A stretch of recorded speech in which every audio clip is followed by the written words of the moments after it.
I first heard the name USS Cyclops at a classified briefing in Norfolk, 2 weeks before we disappeared from the surface of the Earth.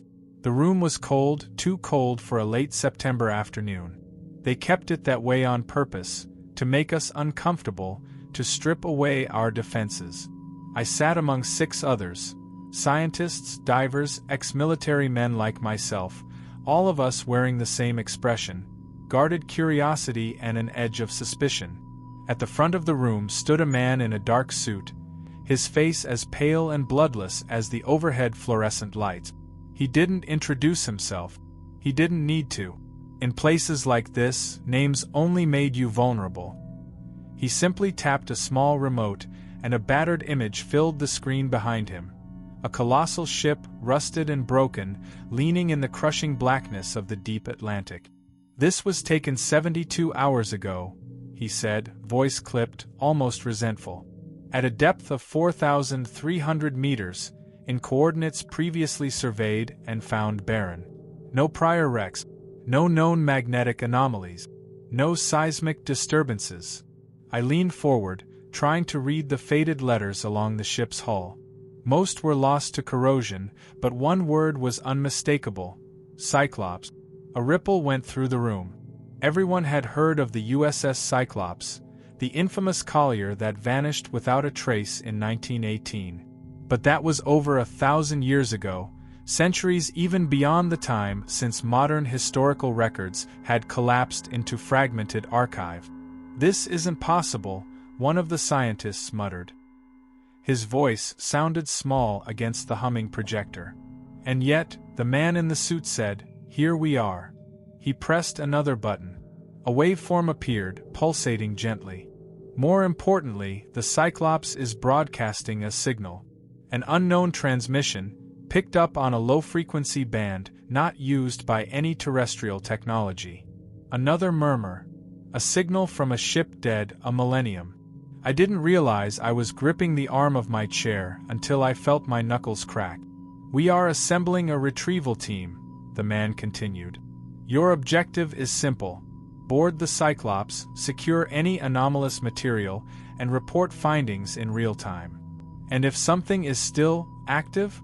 a diver asked from the back, his voice a raspy bark.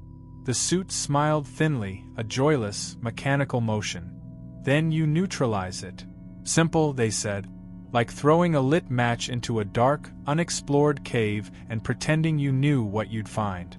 When the meeting adjourned, most left immediately, eager to pretend they had a choice. I stayed behind, staring at the blurry photograph until the screen flickered and went black. I didn't need the money. I didn't need the glory. But there was something gnawing at me, something old and half-forgotten. A dream, or was it a memory? Of standing on a ship very much like the one on the screen, reaching for something just out of sight. I signed the contract that night. 3 days later, we sailed. The Atlantic was an iron sheet beneath the endless, starless sky. Even the moon refused to show itself as our vessel, the Mercy Jane, plowed through the waves, carrying us toward coordinates that didn't exist on any civilian map. The crew numbered 15. Officially, we were scientists, engineers, and divers. In truth, most were contractors like me, drawn from the kinds of lists governments kept off the books. Disposable assets, the kind no one would miss if the ocean swallowed them whole. There was Captain Torres, a hard-eyed woman with a voice like gravel, who trusted the compass more than her own crew. Dr. Malik, a biologist who seemed too fragile for this kind of work, but whose curiosity burned behind nervous glances. Diver teams led by Reeves and Calder, professionals with quiet tempers and too many scars.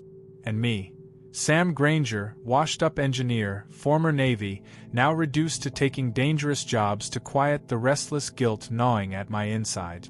By the second day at sea, the equipment started to fail. It began with the sonar.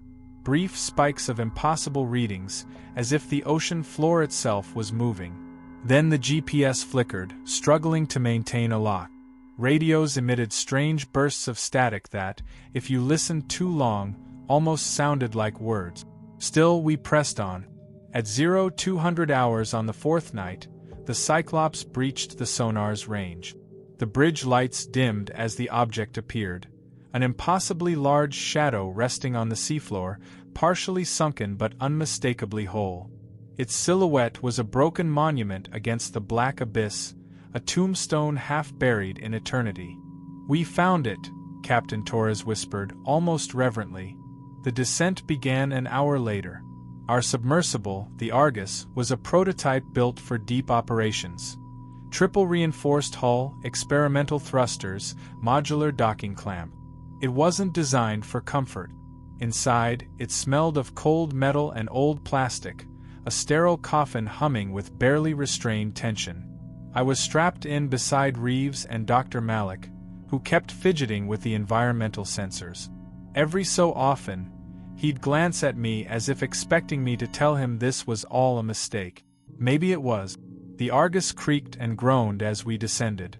Outside, the water shifted from dark green to inky black, swallowing all light except the narrow beams of our external lamp. Strange shapes drifted past, translucent jellies, ghostly ribbons of life adapted to a world without sun.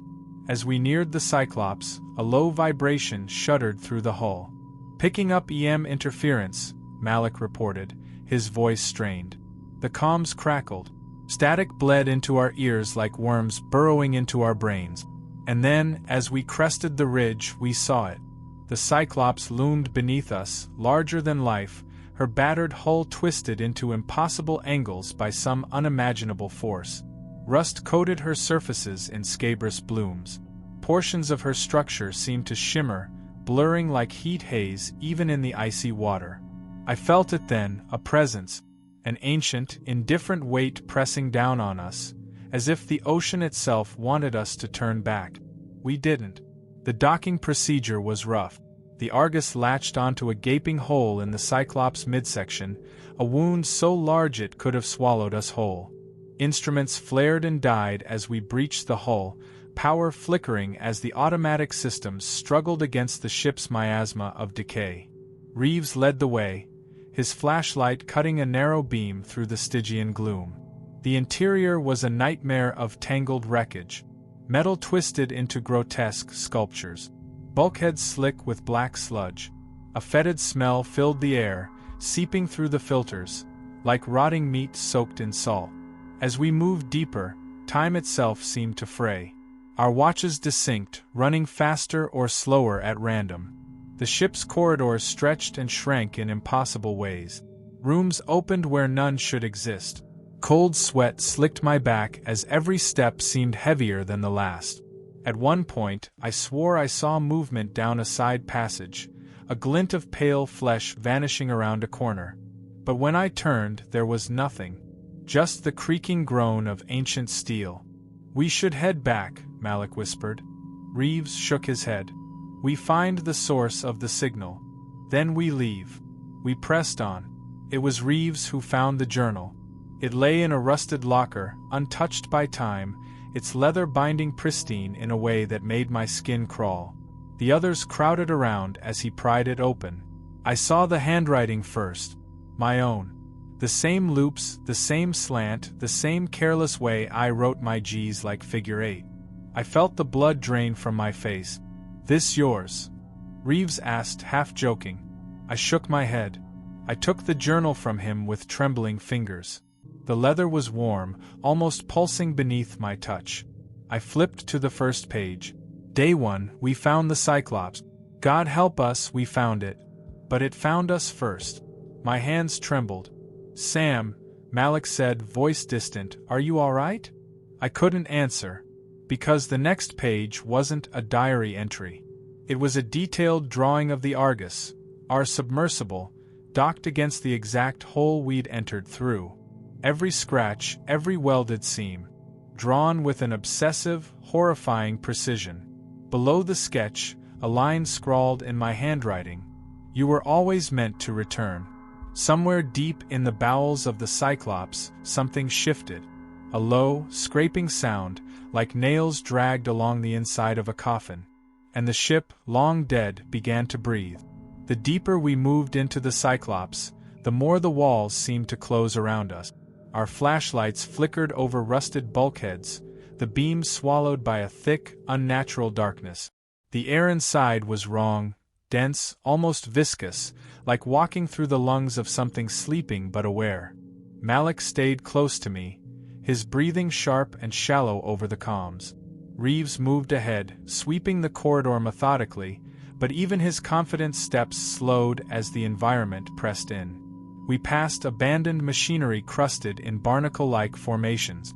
Some of it was too intricate to belong to any early 20th century vessel, gleaming rods etched with strange, spiraling symbols, pipes fused into smooth organic curves. It was as if the Cyclops had started changing under the pressure of the deep or under the influence of something else entirely. This isn't just a shipwreck, Malik muttered, voice cracking. It's been rewritten. His words lingered, uncomfortable and unfinished. At a junction, Reeves paused. His helmet light fell upon a sealed hatch where letters, long faded and clawed by time, spelled out Cargo 4. The metal was twisted outward, as if something had pushed from within. No one spoke. The unspoken agreement passed between us like static. Do not open it. Instead, we continued deeper, following the source of the signal, a steady pulse threading its way through the ship's skeleton like a heartbeat. The corridors grew narrower. The walls sweated with briny moisture. An oily film clung to every surface, coating our gloves and boots, filling our suits with a rancid, coppery stink. I fought the urge to gag. At one point, we found an old mess hall, or what was left of it. Tables were scattered and broken, chairs fused into grotesque mounds as if melted and reformed. In the center of the room stood a towering structure built from salvaged furniture, twisted metal, and bone. Human bone. Skulls leered at us from between rusted beams, their empty sockets seeming to follow our movements. Malik stumbled backward, bumping into me. "What the hell is this?" "A shrine," Reeves said grimly. "Or a warning." Neither possibility sat well. We moved on quickly, leaving the macabre construction behind. But something followed us, a presence that prickled the hairs on the back of my neck, a shadow that flitted just beyond the edges of light. Our radios began to distort again. Beneath the crackle and pop, voices whispered. At first unintelligible, then growing clearer. They spoke in perfect unison, overlapping, repeating the same phrase. "Return. Return. Return." Malik panicked, trying to tear off his helmet before Reeves restrained him with a barked command. "Stay together," Reeves growled. "Stay focused." But staying focused was harder than breathing. Every few meters, we found signs of the original crew. Tattered uniforms welded into the walls. Names scratched into metal surfaces with fingernails. Personal effects abandoned mid-stride. Photos, a locket, a child's toy, all preserved in grotesque tableaus of fear and madness. In one cabin, I found a mirror, surprisingly intact despite the years. I caught my reflection and froze. It was me, yes, but my eyes were wrong. In the mirror, they were hollow, black pits, and something inside them smiled. I blinked, and the image snapped back to normal. I didn't tell the others. They didn't need more reasons to break. At last, the corridor widened into what must have been the ship's central communications hub. Panels lined the walls, screens dark, dials rusted. In the center of the room stood the source of the signal, a monolithic console still somehow operational, its screen pulsating with sickly green light. Reeves approached it cautiously, his silhouette distorted by the flickering glow. "This shouldn't be working," Malik whispered. Reeves touched the console. The ship moaned. The sound rose from deep within its bones, a dreadful, shuddering groan that shook loose rust flakes and echoed through the corridors like the dying breath of a god. The screen came alive, not with data or coordinates, but with images, hundreds of them flashing faster than the eye could process. Faces twisted in agony. Landscapes twisted into alien geometries. Flashes of impossible creatures writhing in seas of darkness. Among the images, I caught glimpses of us. Reeves, Malik, myself, walking the Cyclops, over and over again, trapped in endless loop. And behind us, always, a figure in black, its form shuddering and indistinct. The console sparked violently. Reeves stumbled back, shaking his hand. Before anyone could speak, a door at the far end of the room slid open on its own with a screeching whine. Beyond it, only blackness. No one wanted to go in. But the signal was stronger now, an almost tangible pull vibrating through the floor, the walls, our teeth. I took the first step. The passage beyond sloped downward, deeper into the ship's forgotten heart. The walls changed here. The rust gave way to something else, an organic, fleshy material that pulsed and shifted, breathing in a slow, queasy rhythm. The stench was overpowering, a thick miasma of rotted meat and salt water. Malik gagged audibly over the comms. We passed through chambers that defied logic. Impossible spaces where gravity tilted sideways, where walls became floors, and time itself seemed to stutter and skip. Reeves marked our path with glow sticks, but when we looked back, they were gone, swallowed by the shifting labyrinth. The deeper we went, the more the ship remembered us. Voices whispered our names. Shapes moved just out of sight, always retreating when we turned. Lights flickered, casting monstrous shadows that writhed and laughed. And all the while, the signal grew louder. We reached another chamber, vast and domed, its ceiling lost in darkness. In the center stood a towering obelisk, half submerged in a pool of viscous black liquid. The obelisk was wrong. Not just alien, but fundamentally antithetical to our reality. Looking at it made my eyes ache, my stomach churn. Its surface writhed with unreadable glyphs that seemed to slither when unobserved. Reeves approached it slowly, mesmerized. "Stay back," I warned, but my voice was a whisper against the oppressive silence. He didn't listen. His hand brushed the obelisk. The black liquid surged upward, tendrils wrapping around Reeves' arm, pulling him in. He screamed, a raw, primal sound, but the liquid muffled it, swallowing him in seconds. Malik bolted. I chased him. The corridors twisted violently, doors slamming shut ahead of us, walls shifting to block our path. I heard Malik screaming, but when I turned a corner, he was gone. Only his helmet remained, lying cracked and empty on the floor. I was alone. Or so I thought. Ahead, the corridor ended in a massive viewing window. Beyond it stretched the endless abyss of the Atlantic. Something moved out there. A shape so vast it dwarfed the Cyclops itself, coiling lazily in the darkness. Eyes opened along its length, hundreds of them, cold and ancient, fixing on me with silent, malevolent awareness. The Cyclops shuddered. Cracks spiderwebbed across the walls. The ship was waking up, and it wanted me to stay. I ran. I didn't know where I was going, just away, anywhere away. The corridors blurred, twisted, reformed. I stumbled through impossible spaces, time folding and refolding on itself. Everywhere, the whispers chased me. Return. Return. Return. Finally, by some miracle or some design, I stumbled back into the comms hub. It was empty, dead, silent. The console still pulsed, but dimmer now, struggling to maintain its connection to the nightmare growing inside the ship. I collapsed against a wall, gasping, heart hammering like a trapped animal. In the stale, dead air, a voice crackled through the broken speakers, not a whisper, but clear, unmistakable. "You were always meant to return, Samuel." My blood froze. The voice was mine. A low rumble shuddered through the Cyclops. Dust rained from the ceiling. The black liquid was rising now, seeping through cracks, oozing toward me like a living tide. I had to move. I had to get out. I staggered to my feet, every instinct screaming that time was running out. And yet, at the edge of my mind, a terrible certainty took root. This wasn't an accident. It wasn't a rescue mission. It was a homecoming. Somewhere deep in the ship, the obelisk pulsed, and the walls around me began to breathe. I ran, boots pounding against slick metal, slipping in the black ooze spreading like blood through the Cyclops' veins. Every step was a battle, The ship fought me, twisted corridors reshaping themselves to mislead and trap. Behind me, the tide chased relentlessly, whispering, gurgling, speaking my name with 1,000 tongues. Samuel! Samuel! Samuel! I turned corners that shouldn't exist, ascended stairwells that looped impossibly back to the same corridors. The laws of space and time inside the Cyclops were breaking down, the ship's structure unraveling into a living labyrinth. I knew I wouldn't find Reeves. Or Malik. I was the only one left.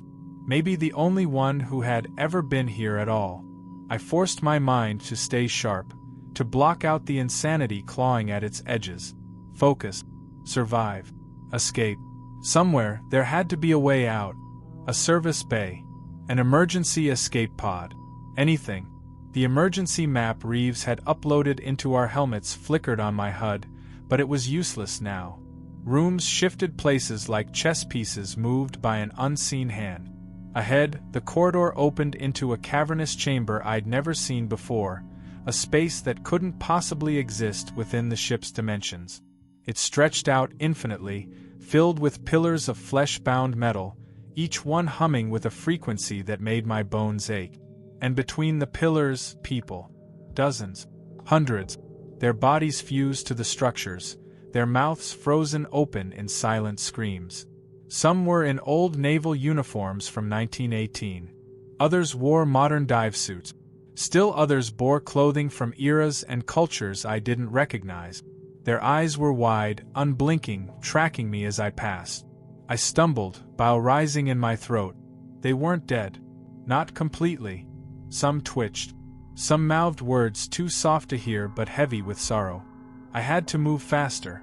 At the far end of the chamber, I spotted a hatch. A real one.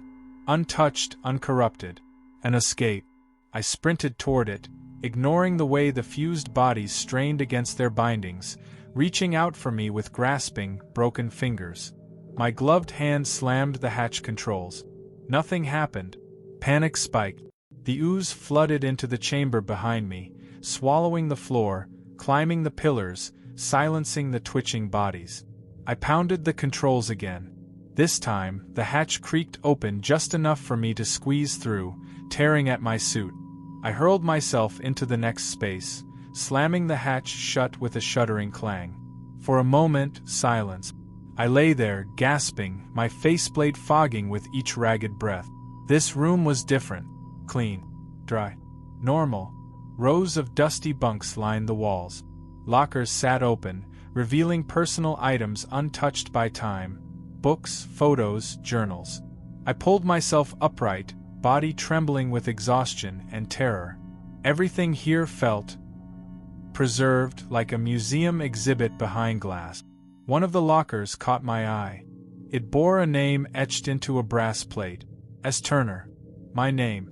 No, impossible. I staggered closer, heart hammering. Inside the locker was a photo, yellowed with age, tucked into a small leather-bound journal.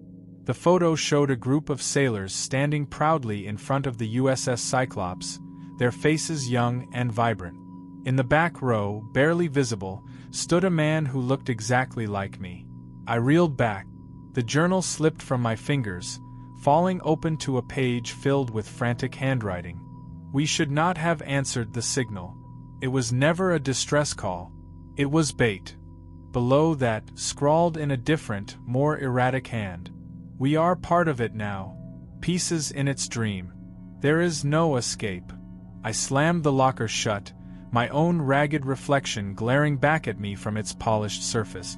Somewhere deep inside the ship, I heard a low, resonant hum. The obelisk. It was calling, drawing everything inward, and I understood, in a sudden, chilling moment of clarity. The Cyclops hadn't been lost to the sea. It had been taken, repurposed, and every soul it lured here was just another thread woven into its endless, living tapestry. I needed to leave. I stumbled toward the opposite door, wrenching it open.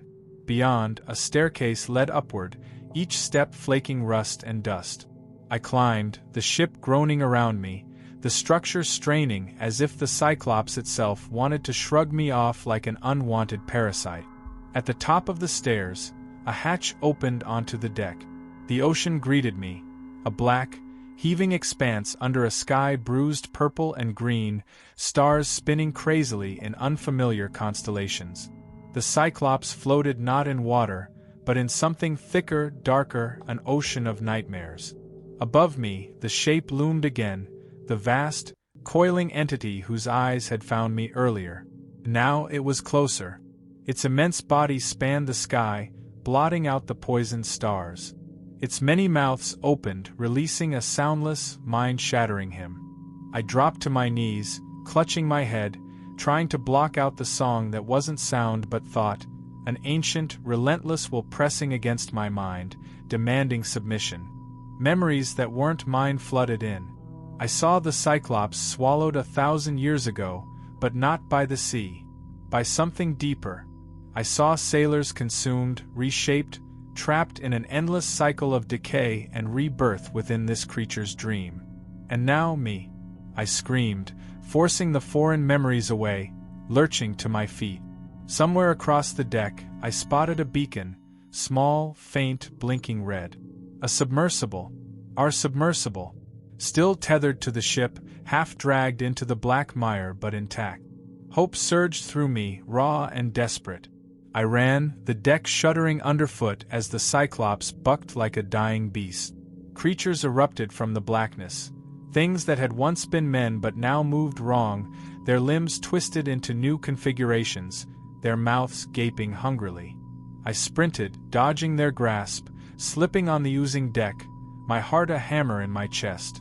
The sub was only meters away. Almost there. Almost. One of the creatures lunged, claws grazing my suit, tearing a gash in the fabric. Cold seeped in immediately, burning like acid where it touched my skin. I stumbled but didn't stop. At the last second, I leaped, slamming into the sub's hatch, clawing it open, throwing myself inside. The hatch slammed shut behind me, sealing with a hiss. For a heartbeat, everything was still. Then the sub shuddered violently as creatures pounded against its hull. I didn't wait. Hands shaking, I punched the ignition sequence.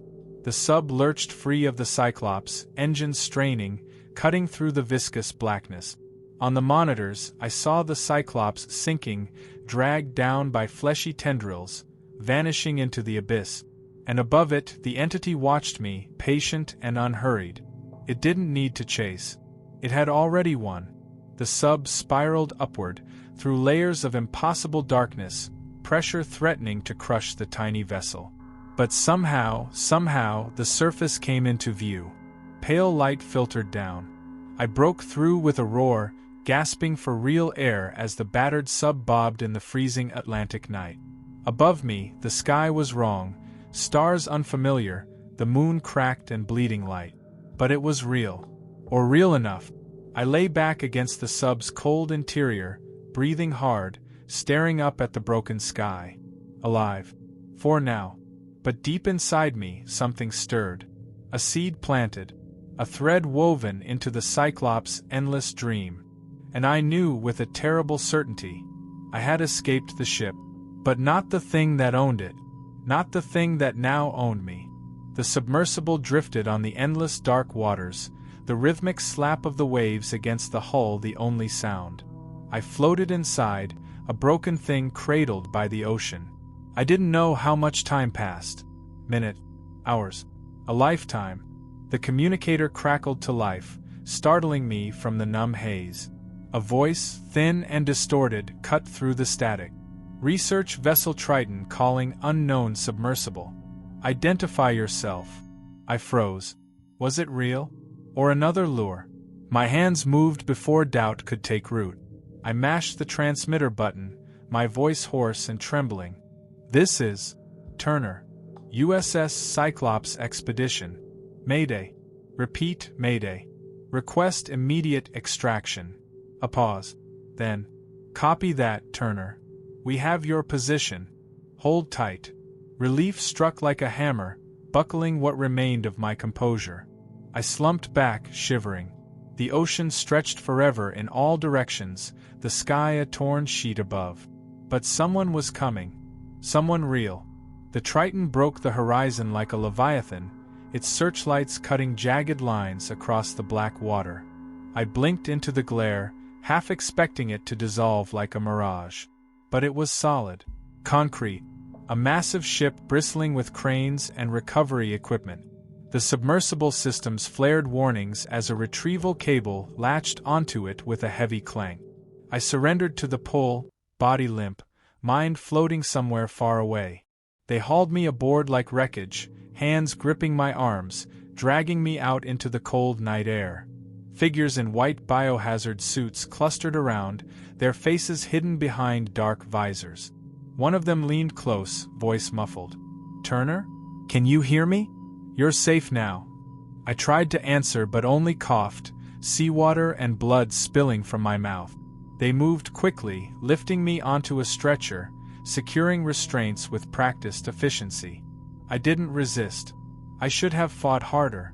As they wheeled me below deck, the Triton's corridors felt too narrow, too clean, too sterile. Every door was sealed. Every window shuttered. The smell of antiseptic burned my nose, masking something fouler underneath. A scent of decay, of old blood. I heard it again, deep in the ship's bones. The hum. The same resonant vibration that had haunted the Cyclops. Panic surged through my chest. I tried to sit up, to scream, but my body refused to obey. Sedatives flooded my veins, drowning thought in syrupy darkness. Just before I slipped under, I glimpsed a shape at the end of the hallway. Not a crewman. Not human. Something tall, thin, draped in tattered remnants of a Navy uniform, its mouth split open in a grotesque, silent howl. Watching me. Waiting. The world snapped away like a broken tether. I awoke in a white room, strapped to a bed. A two-way mirror reflected my gaunt, ruined face. Machines beeped softly around me, 4 lines snaking into my arms. No windows. No clock. No sense of time. Only the constant, underlying hum vibrating in my bones. The door hissed open. A man entered, dressed in a pressed black suit, a thin tablet in one hand. His face was unremarkable. His eyes were not cold, empty, predatory. He sat beside the bed, regarding me with clinical detachment. "Mr. Turner," he said, "you've been through quite an ordeal." I didn't answer. I couldn't. He tapped the tablet, bringing up images. Photos of the Cyclops. Satellite scans of the site. Medical charts of my vitals. Footage of me, thrashing in the sub, screaming at invisible horrors. "Tell me," he said, voice smooth as glass. "What did you see down there?" I laughed, a hoarse, broken sound. What could I tell him?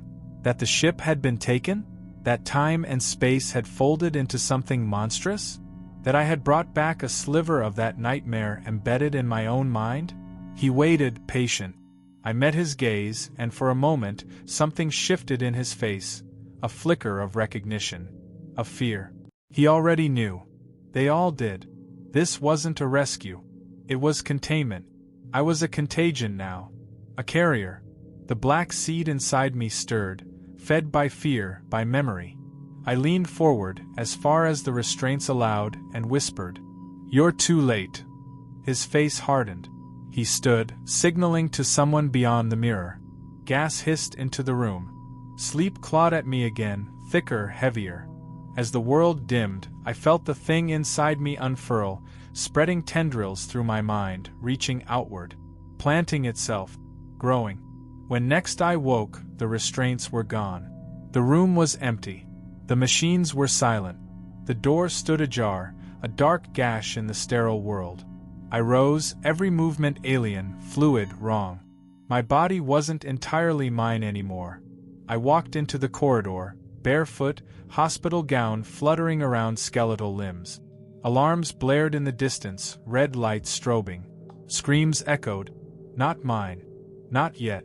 I passed bodies slumped against the walls, their faces twisted in rictus terror, black veins spidering beneath translucent skin.